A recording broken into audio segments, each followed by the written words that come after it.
దేవుని ప్రియులకు శుభములు. ఈ దినమందు దేవుని వాక్యాన్ని చదువుకుందాము.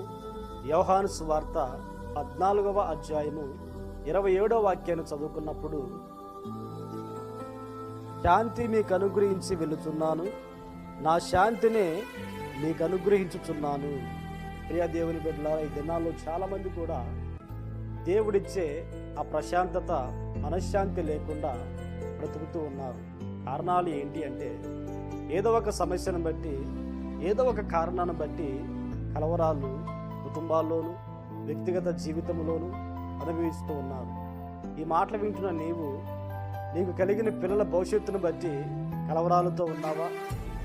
చదువుకొని ఉద్యోగం లేక, ఏ జీవనోపాధి లేక కలవరాలతో ఉన్నావా? ఆత్మీయ జీవితంలో ఎదగాలని ఆశ ఉండి ఎదుగుదల లేక కలవరాల మధ్యలో నీవు కృంగిపోతూ ఉన్నావా? అవసరాలను బట్టి చేసిన అప్పులను బట్టి, కుటుంబంలో కలుగుతున్న ఆర్థిక పరిస్థితులను బట్టి కలవరాలతో నెమ్మది లేక, సమాధానం లేక, ప్రశాంతత లేక బాధపడుతున్నావా? దేవుడి దినమందు నీతో మాట్లాడుతూ ఉన్నారు. దేవుడు తన శాంతిని నీకు అనుగ్రహించబోతున్నాడు.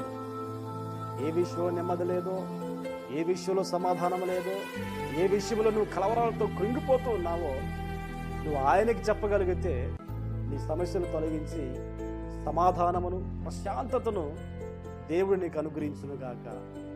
ఆమేన్, ఆమేన్.